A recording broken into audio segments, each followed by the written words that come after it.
Sejam muito bem-vindos a mais um episódio. E hoje vamos falar sobre fibromialgia, fadiga crônica. 12 de maio é o Dia Mundial da Conscientização da Fibro e da Fadiga Crônica. E estou aqui para explicar para você sobre essas duas entidades.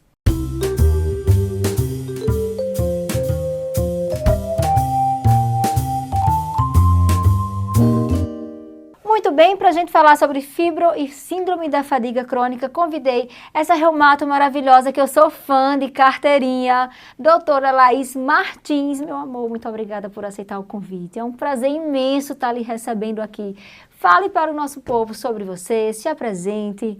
Primeiro, agradecer o convite de estar por aqui. Coraçãozinho para você. Muito bom estar discutindo, né? Principalmente um tema tão relevante. Como você já falou, eu sou Laís Martins, eu sou reumatologista. Hoje atuo no grupo Oncoclínicas Multiemo e faço parte da Unimed Recife, base da minha linha de trabalho. Sou formada pela Universidade Federal de Pernambuco, no Hospital das Clínicas, e com título pela Sociedade Brasileira de Reumatologia. E é maravilhosa, competentíssima. Estamos aqui hoje para falar de uma doença muito recente, Laís, que é a síndrome da fadiga crônica, que a gente estava até conversando sobre isso antes de começar a gravação. Eu descobri que isso existia enquanto entidade médica, enquanto uma doença estabelecida de critérios, agora, há poucos meses. E fibromialgia, que é uma doença já reconhecida, já com algum histórico aí de reconhecimento de SIDA e tudo mais, mas que a gente sabe que é muito estigmatizada até hoje, que é tida como frescura até hoje, que próprios médicos, né, têm um certo preconceito com a doença até hoje. Então vamos conversar sobre isso, bora quebrar estigmas, bora explicar melhor para as pessoas o que é que a gente sente quando procurar um médico, quem é que cuida, qual é o critério diagnóstico, quando chama atenção. Vamos começar um de cada vez, né, para a gente não misturar as doenças. Vamos começar falando da fibromialgia, que talvez seja um nome já mais conhecido pelo nosso público. Então, o que é a fibromialgia? Que doença é essa? Por que é o reumatologista que cuida, que trata? Quais são os sintomas que o nosso paciente apresenta? Para começar, ela é uma síndrome. Então, ela inclui não só um sintoma, e sim um conjunto de sintomas. Eu acho que o grande nome na fibromialgia acaba sendo dor. É um paciente que tem dor musculoesquelética, que pode ou não ter rigidez articular, muscular associado.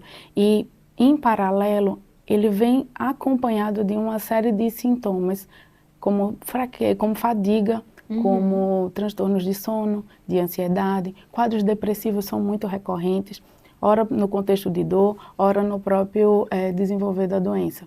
Então, acho que esse conglomerado de sintomas, de sinais, é que levam o paciente para o reumatologista para poder ter uma definição diagnóstica propriamente dita.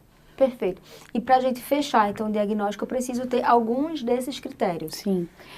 São doenças que têm critérios diagnósticos desenvolvidos. Acho que os primeiros e os mais comuns na população médica também se fala muito sobre isso.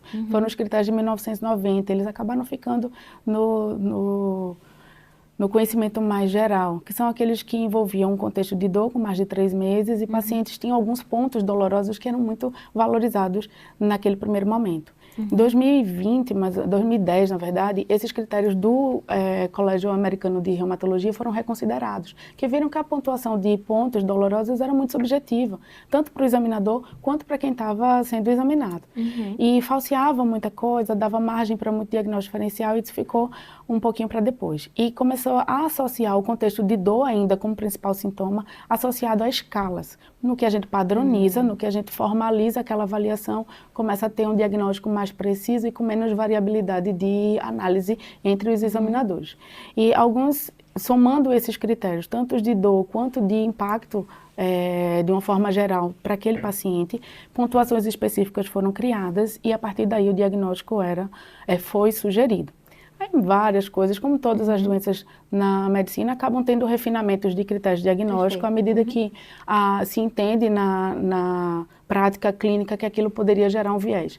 Aí, em 2016, teve outras atualizações e mais recentemente também, mas todos com o propósito de refinamento. Porque como é uma doença que a gente não tem um critério diagnóstico laboratorial, por exemplo, um marcador laboratorial específico, ele demanda de um diagnóstico clínico, a gente precisava padronizar de alguma forma. Perfeito. Maravilha.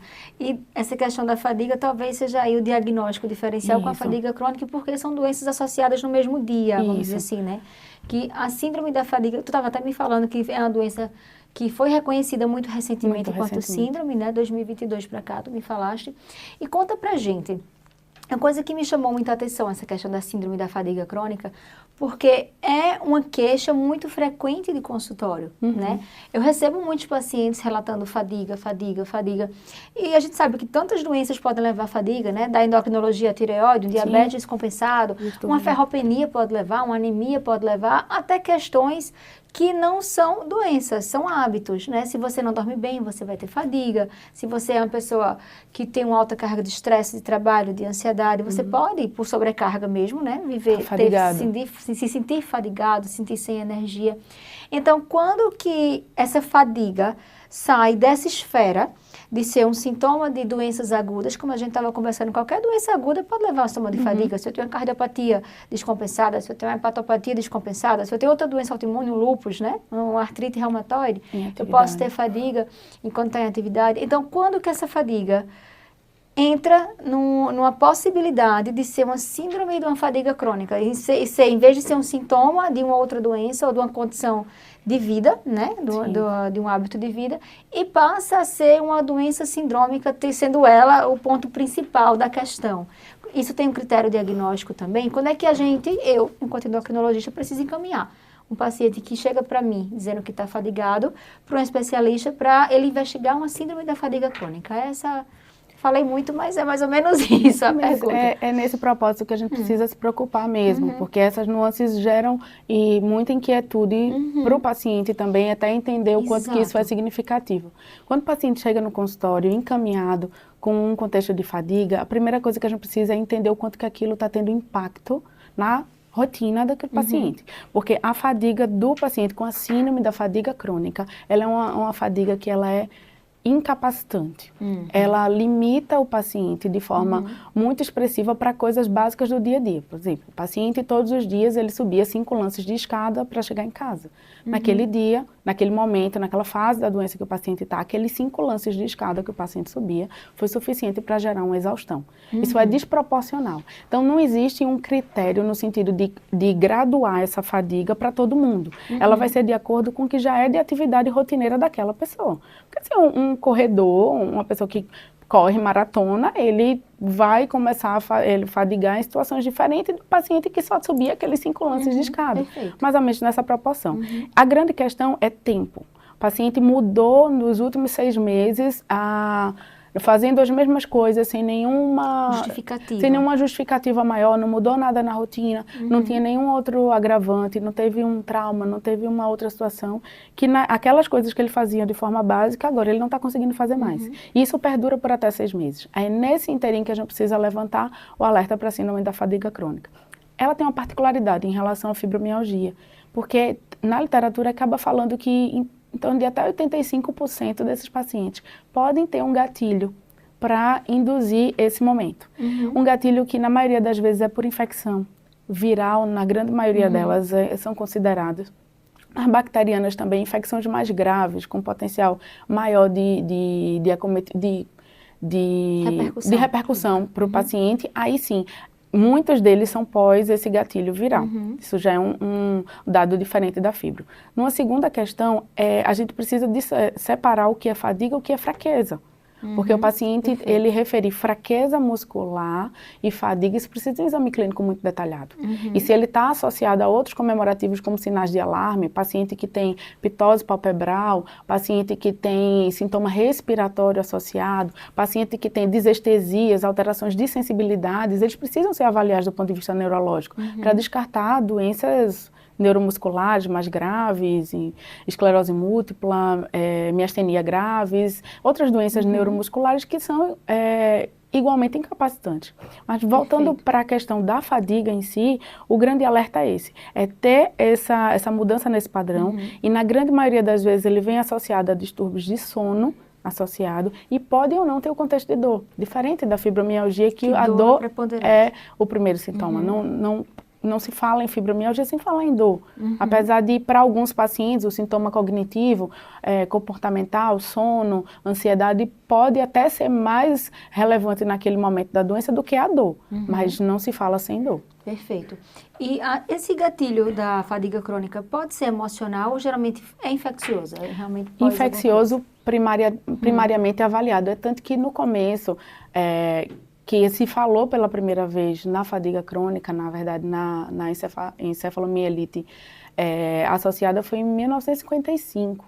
Falou-se isso num hospital no Reino Unido, pós uma gama de pacientes que foram acometidos por uma infecção grave. Então, esses pacientes ficaram fadigados depois, foi a primeira vez que se falou sobre isso. Quando foi em 1988, se precisou padronizar para chegar em critério diagnóstico. Aí o Colégio Americano de Reumatologia começou a estudar um pouco sobre isso, tentou padronizar critérios ali e estabeleceu o nome, síndrome da fadiga crônica, como algo maior que precisava ir atrás. E daí para frente, só refinamentos também nesse propósito e só critérios diagnósticos em 94 que surgiram. Então foi quando a gente conseguiu separar bem o que era de um lado, o que era do outro. Mas mesmo assim, seguiu ainda num contexto sindrômico inespecífico. Depois da Covid, em 2022, foi que ganhou de fato o CID. O CID específico para a síndrome da fadiga crônica. Que depois do Covid foi uma pandemia, né? Foi a segunda pandemia, foi a pandemia de fadiga crônica pós-Covid. Exatamente, o famoso Covid longo, né? Que lá acompanha pacientes até hoje, em algumas situações de maior ou menor impacto, mas com muita limitação. Não foi só o quadro pulmonar que levou esses pacientes a uma limitação funcional. O quadro da fadiga também, bem preponderante. Perfeito. E a gente tem, Laís, uma etiologia estabelecida. O que é que causa tanto a fibromialgia quanto a síndrome da fadiga crônica? Qual é a causa? A gente trabalha, às vezes, com infectologista, com doença muito estabelecida, né? Isso foi um vírus, isso foi uma bactéria. E o que é que causa a fadiga crônica? O que é que causa uma fibromialgia? A gente entra num cenário bem mais difícil de conversa. É tanto que os estudos de prevalência, que tentam padronizar, tentam esclarecer, né, de uma forma mais específica para a população toda o que está acontecendo, eles têm muita dificuldade de definir isso, exatamente porque a gente não tem uma etiopatogenia muito bem estabelecida. Aí começam as nuances, né, de avaliação, de possibilidade de distúrbios neuroinflamatórios, endócrinos, e tudo isso a nível de neuromodulador. Na fibromialgia, isso muito mais específico. Já se tem documentado a questão da alteração dos neurotransmissores, e por conta disso, a depressão vem muito associada, e para esses pacientes respondem muito bem a essa classe de medicação de tratamento, né, concomitante com a psiquiatria. Quando a gente entra no cenário da síndrome da fadiga crônica, aí fica bem mais comprometido. Tem estudos de imagem com ressonância, com PET, que mostram um cenário de neuroinflamação. Também só a nível de estudo clínico, ninguém faz esse tipo de análise com esse propósito, mas só para tentar entender exatamente por isso. E a gente não tem essa resposta. O que se sabe é que tem alterações até neuroimunológicas sendo questionadas, o gatilho preferencialmente daquele quadro viral, ele que leva a maior parte dos estudos. Quando a gente vai atrás, a maioria entra no contexto viral como um gatilho. E a gente tem um perfil típico de paciente ou fatores de risco, né? Tanto para a fibromialgia quanto para a fadiga crônica. Tem geralmente acomete pessoas nessa faixa etária, é homem, é mulher, com alguma comorbidade associada. A gente tem esse desenho? Para a fibromialgia é bem mais claro. Estabelecido. Mulheres, preferencialmente, assim, maioritariamente nas estatísticas, entre 30 e 35 anos é uma faixa etária muito acometida, apesar do pico de prevalência em alguns estudos falar entre 50 e 60 anos. Para a síndrome da fadiga crônica, entre 40 e 50 anos é o que se tem de maior embasamento. Mas volta àquele primeiro cenário, como critério diagnóstico e a percepção clínica, a variabilidade dos estudos não me dão exatidão sobre isso, aí dependendo da fonte pode variar um pouquinho. Mas leva o mesmo caminho das doenças autoimunes na reumatologia, preferencialmente em mulheres. Reumatadora, né? Exato, faz parte. Maravilha. E como é que a gente trata essas condições clínicas? Como é que a gente trata a fibromialgia? Como é que a gente trata a síndrome da fadiga crônica? Já existe um remédio específico para a síndrome da fadiga crônica? Né? Para a gente botar na água, na empresa, né? Para ver se todo mundo toma e melhora. Eu acho que a grande questão de medicação em si, respondendo primeiramente, não. Especificamente, a gente acaba tratando como uma síndrome. Então, vai de acordo com o acometimento que o paciente tem. O grande problema da fadiga crônica é que ele piora muito com o repouso e a gente não consegue, fica contra o raciocínio esperado. Se aquele paciente está fadigado, ele vai repousar, ele vai melhorar. E não é esse cenário que a gente encontra. Então, o apoio tem que ser multidisciplinar. A gente precisa de terapia comportamental para ajudar esse paciente a passar por esse momento de forma mais tranquila. Precisa de avaliar do ponto de vista endócrino, se a gente tem alguma disfunção que esteja agravando tudo isso, associada ou não, ou como fator de confusão naquela primeira avaliação. O paciente tem que ter um programa de atividade física programado para ele. Não existe uma receita de bolo. Todo mundo tem que fazer musculação, todo mundo fazer isso. O paciente não consegue. É tanto que é sempre um problema no consultório, que o paciente chega exausto, com uma condição limitante e você... Beleza, agora tu pega essa tua exaustão e joga numa academia. Exatamente, o cenário física. Não é tão simples. Às vezes isso demora mais tempo de caminhar de forma resolutiva do que o próprio tratamento medicamentoso. E quando a gente entra na medicação, aí vem o que está sendo prioritário de sintoma para o paciente. Se é controle de dor, aí entra medicações com potencial de neuromodulação. Se é um contexto depressivo associado, a gente também vai tratar. Lembrando que aquela questão dos neurotransmissores envolvidos na fisiopatogenia questionada sobre essas doenças acaba tendo uma repercussão final também de forma positiva. E o que é que chama a atenção desses pacientes? Que eles chegam muito estigmatizados. Eles chegam já sem perspectiva, eles chegam no consultório achando que não tem mais jeito, que ninguém em casa entende ele. Que às vezes eles ficam querendo que você grave alguma coisa, que converse, faça uma reunião familiar, explique que não é frescura. Que ele está tendo um impacto importante na qualidade de vida dele e precisa ser igualmente tratado como outra doença também crônica. Exato. E me diga uma coisa, sono nesses pacientes e manejo de estresse, né, manejo de excesso de trabalho, isso é importante também em relação a sono. Você diz que não pode descansar demais, atrapalha. Então, existiria um tempo ideal de sono para essas pessoas? Tirar algum cochilo ali à tarde, né, sei lá, uma siesta depois do almoço, isso ajuda, isso atrapalha? Existe alguma coisa em relação a isso? De forma precisa, documentada como uma referência primária, não. Mas o que a gente entende é que o que fizer sentido para aquele paciente naquela condição. Tem pacientes que precisam de um tempo de sono maior, outros menor, mas isso de forma que a gente precisa avaliar a qualidade. O paciente, por exemplo, que tem a apneia do sono e tem todo esse contexto, ele precisa tratar a apneia dele, que ali não vai ser só o tempo que vai estar tendo repercussão. Então, o grande cenário para esse paciente é entender o quanto que eu tenho de fator de confusão no sintoma que ele está tendo, que precisa ser igualmente trabalhado. Compensá-lo do ponto de vista metabólico, peso, atividade física, entender se não tem nenhum outro diagnóstico diferencial ali, para poder as coisas funcionarem de forma efetiva. Senão, a gente fica num ciclo vicioso de queixa, de medicação, e o paciente acaba querendo, né, natural de todos nós, querer uma resposta muito rápida e querer uma pílula mágica para... Exato, falar em pílulas mágicas, a gente vê muito. Hoje em dia existe uma moda absurda em relação à suplementação e vitaminas e minerais. E eu tenho uma paciente uma paciente climatérica, e ela chegou para mim dizendo, doutora, eu estou me sentindo patinho feio, porque todo mundo faz vitamina das minhas amigas, menos eu. Então, existe algum suplemento, algum pré-treino, cafeína, qualquer coisa que vá ajudar nessa síndrome da fadiga crônica? Magnésio hoje resolve tudo, né? Magnésio para dormir, magnésio para acordar, magnésio para fadiga. Enfim, tem alguma evidência de algum suplemento que vá fazer de fato diferença? E cafeína ajuda essas pessoas no dia. Não como um tratamento curativo, mas assim, meu Deus, estou sem energia para nada. Vou tomar menos aqui 300 mg de cafeína para conseguir viver hoje. Faz algum sentido? Não. A gente não tem nenhuma referência segura para isso, né? A fadiga para esses pacientes, ela é extremamente limitante. É uma fadiga que chama atenção.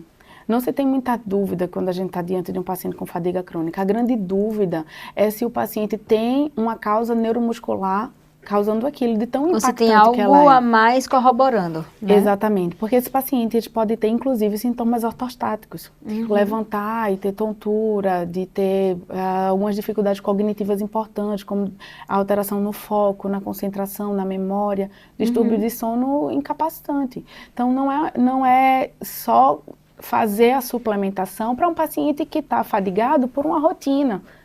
Ali que está se alimentando mal, tem algumas outras coisas que precisam ser melhoradas. De alguma forma, ele fez a suplementação e melhorou algum déficit que ele tinha, que às vezes nem foi documentado, mas o paciente se sentiu melhor com aquela suplementação.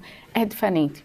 O paciente com a fadiga crônica, ele chega muitas vezes achando que não tem mais jeito, que ele não está conseguindo fazer nada. Entendi. E esse paciente, é aquele paciente que ele já acorda cansado e continua cansado ao longo do dia, ou na síndrome da fadiga crônica pode ser aquele paciente que até começa bem o dia, mas que no final do dia tá assim, que não consegue nem voltar para casa de tanto cansaço. Existe um padrão típico, né? Tipo algumas doenças reumáticas, sei lá, artrite reumatoide, o paciente acorda pior e melhora ao longo do dia. Tem alguma coisa relacionada a isso na síndrome da fadiga crônica? O esforço, por menor que seja para esse paciente, ele piora. Então, ele tende a piorar. O paciente da fibromialgia, ele tem aquela frase clássica, doutor, eu acordo como se um trator tivesse passado em cima de mim. Eu acordo numa situação que eu acho que eu não vou conseguir começar o meu dia.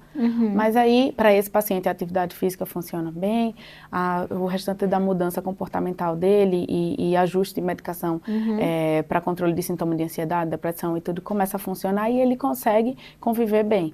O paciente com a síndrome da fadiga crônica, não. Ele precisa ter um plano de tratamento muito bem estabelecido, porque a coisa não vai caminhar na mesma proporção. São doenças que estão em pilares de tratamento diferentes. Entendi. Não é só estar fadigado, que eu não consegui fazer tal coisa hoje porque eu estou muito fadigado. Essa não é a questão da fadiga crônica.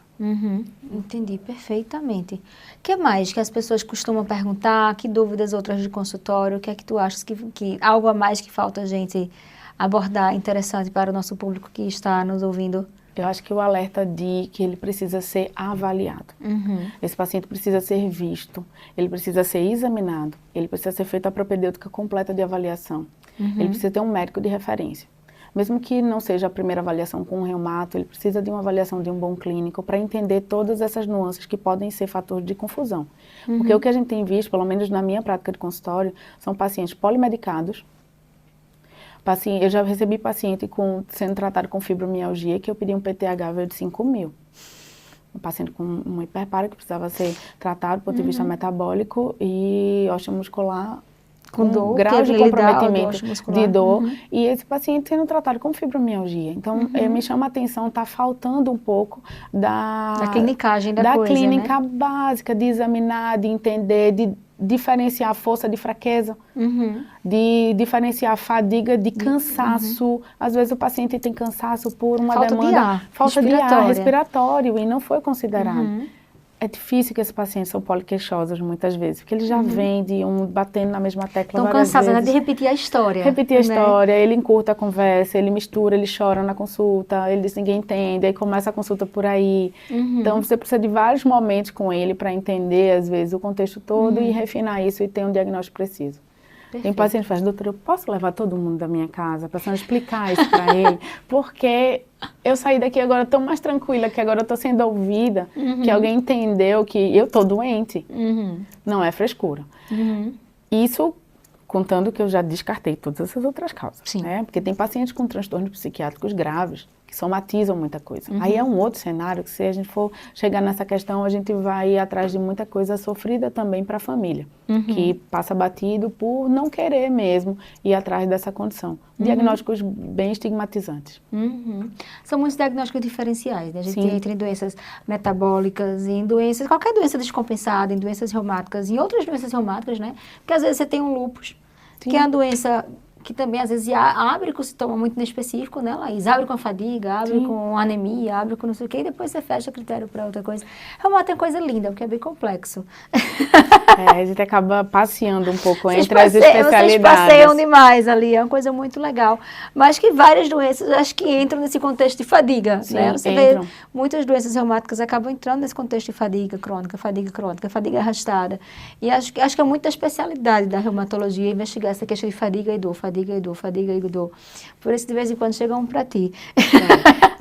Uma questão que eu não comentei é que na fadiga crônica, na síndrome propriamente dita, ela entra ainda como um diagnóstico de exclusão, apesar de ter critérios diagnósticos desde 94. Só que na fibromialgia, que num primeiro momento ela era só considerada um diagnóstico de exclusão, desde a revisão dos critérios de 2010 para frente, ela tem sido considerada como uma doença que pode estar associada. Por exemplo, eu posso ter um paciente com um lúpus, com artrite reumatoide, com insuficiência cardíaca, com insuficiência renal, ele pode ter qualquer outra doença, isso não vai ser limitante, e ele pode ter em associação a fibromialgia. Então, isso não é mais considerado como exatamente uma doença de exclusão, propriamente dito. Você pode estar associado e precisa ter essa avaliação complementar para não deixar passar nada que seja tratável organicamente, né?